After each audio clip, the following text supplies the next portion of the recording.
Voltamos com o programa Tema Jurídico, agora para o nosso último bloco. Faz tempo que o palanque eleitoral passou a ser eletrônico. A novidade é que a mídia da moda é um canal de mão dupla que atinge principalmente o eleitor jovem e de classe média. Confira a reportagem.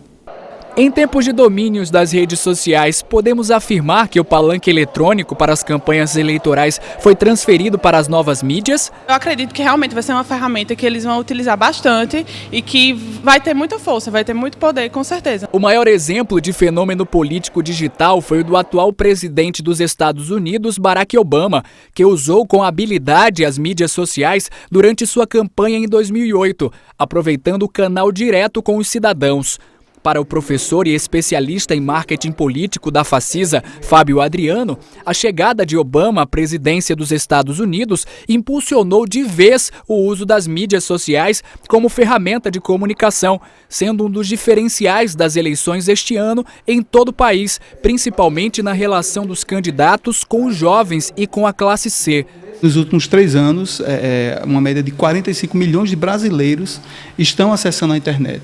Então é um público novo que está aprendendo a lidar com essa mídia e que os marqueteiros estão traçando estratégias para se comunicar com esse público. Segundo o especialista, o imediatismo e a intensidade com que as redes sociais promovem discussões irá tornar o processo eleitoral mais democrático. O candidato ele pode ter um contato maior com o seu eleitor. E o eleitor, ele tem maneiras de, por exemplo, ele tem uma insatisfação na rua dele, um buraco que há 5 anos não é fechado. Ele vai com o celular dele, filma e posta. Pode ser na página do candidato, pode ser na página do próprio eleitor. E aí, como eu falei, os candidatos estarão com as suas equipes preparadas para rastrear esse tipo de informação e saber, olha, hoje um rapaz do bairro, vamos supor, do bairro da Malvinas, postou lá um buraco enorme onde aconteceu um acidente. Então, rapidamente, torna mais democrático. Não há dúvidas de que as redes sociais viraram uma das principais ferramentas da política contemporânea, mas é preciso cautela no uso desses novos meios. O primeiro cuidado é o bom senso com o que vai postar. Tem muito cuidado nisso. E o segundo, na maioria das vezes, que a gente sabe que isso é mais difícil, ele mesmo tomar conta das suas redes sociais. O uso das redes sociais só estará liberado aos partidos e políticos após o dia 6 de julho, quando começará a campanha eleitoral, já que o Tribunal Superior Eleitoral entendeu que as redes sociais são um meio de comunicação como a TV e o rádio. Professor Weick, as regras estão claras sobre o que pode e o que não pode nas redes sociais até o dia 6 de julho? Mais um absurdo do TSE.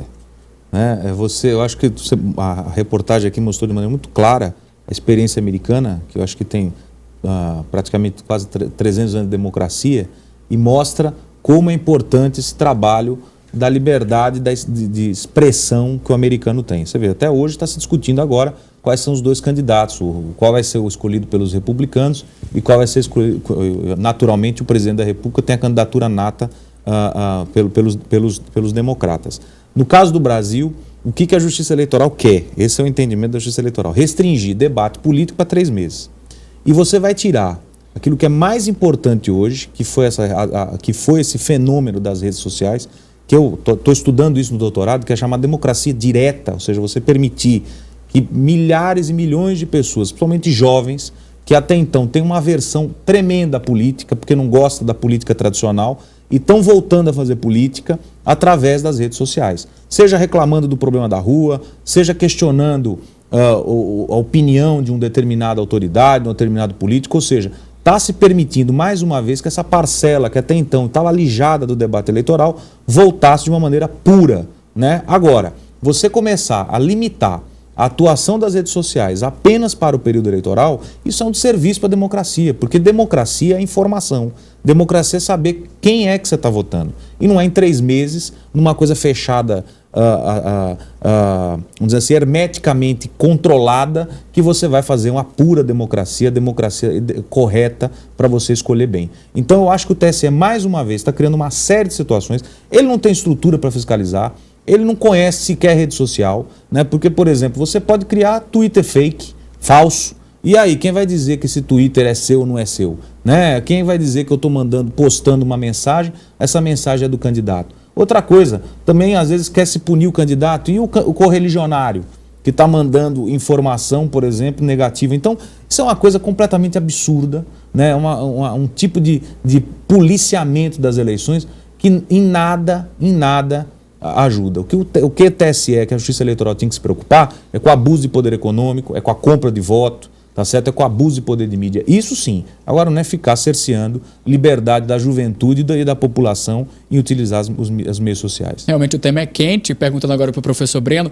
Professor, quem vai fiscalizar o cumprimento das regras? O Ministério Público tem fôlego para isso? O senhor acredita que ou vai depender das denúncias dos internautas?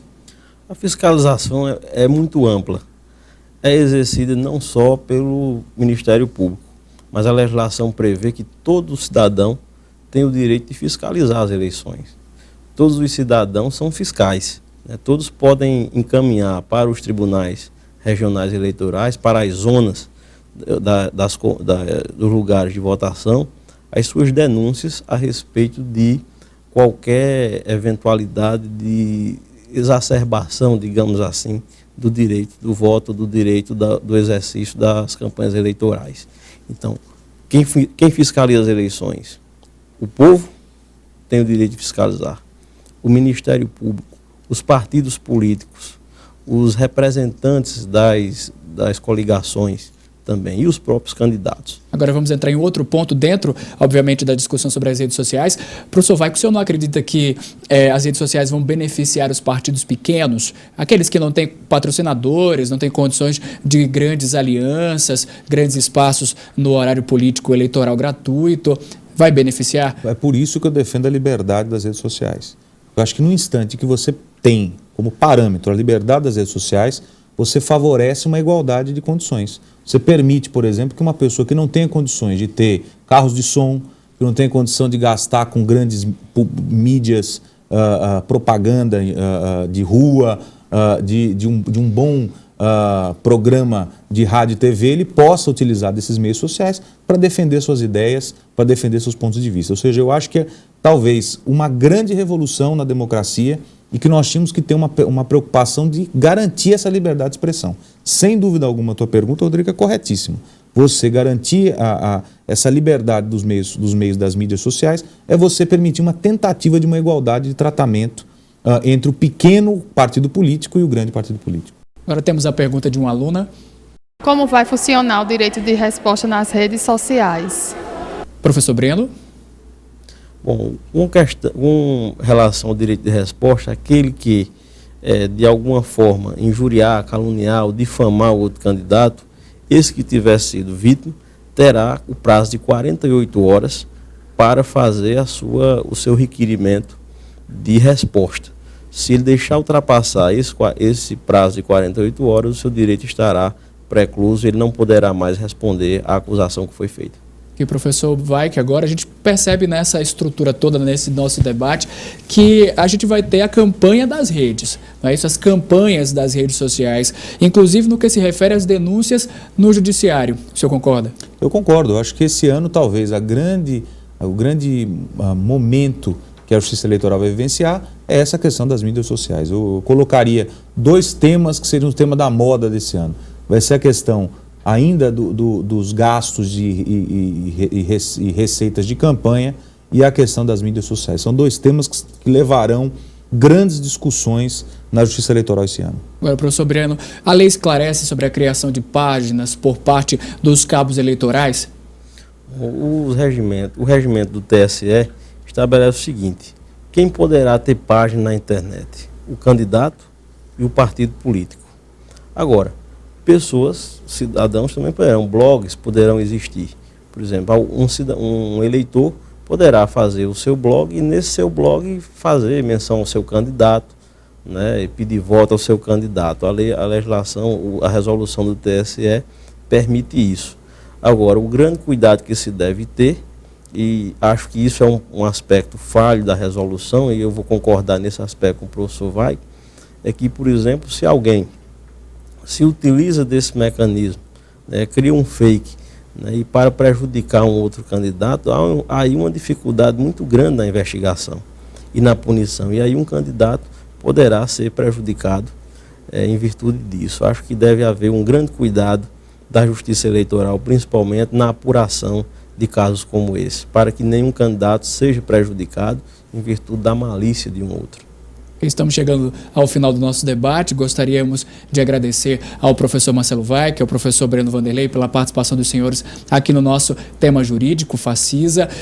Professor Marcelo Weick, muito obrigado pela participação. O senhor tem mais algum esclarecimento, algum ponto que gostaria de destacar nesse finalzinho? Eu só vou aqui concordar com o Dr. Breno e dizer o seguinte: a grande questão que quando a gente fala de direito eleitoral, a gente na verdade tem que lembrar que tudo isso está na mão de uma pessoa só, que é o cidadão, né, que é o povo. Então, se ele tiver a consciência, né, de que é importante ele participar sempre do debate eleitoral, ele está sempre ligado nas coisas que acontecem nas eleições, ele vai certamente ter uma decisão muito mais coerente, mais séria, mais responsável na hora lá de apertar as teclinhas e escolher os seus representantes. E isso, sem dúvida alguma, é o que vai fortalecer a nossa democracia e o que vai melhorar nossas instituições. Muito obrigado, professor. Obrigado. Agora, professor Breno, algum esclarecimento final que o senhor gostaria de destacar? Queria somente mais uma vez pedir aos eleitores do estado da Paraíba que, ao escolherem seus candidatos a prefeito, seus candidatos a vereadores, tivessem cuidado, veja a vida pregressa dessas pessoas, veja se são realmente pessoas ficha limpa, pois só assim exerça o direito do voto com consciência. E quero agradecer a participação, o convite aqui no programa, a oportunidade de reencontrar o Dr. Weick, aqui, meu amigo de longa data, e deixar aqui um grande abraço aos alunos da Facisa também que escutam e que assistem esse programa. Muito obrigado. Nós que agradecemos, professores. A gente espera você no próximo sábado ao meio-dia para acompanhar o debate sobre mais um assunto jurídico. Você também pode sugerir um tema. Para entrar em contato conosco, basta enviar um e-mail para temajurídico@facisa.edu.br ou ligar para o 2101-8855. Siga-nos no twitter.com/direito FacisaPB e curta nossa página no Facebook facisa.com/tema jurídico. Obrigado pela parceria e bom final de semana.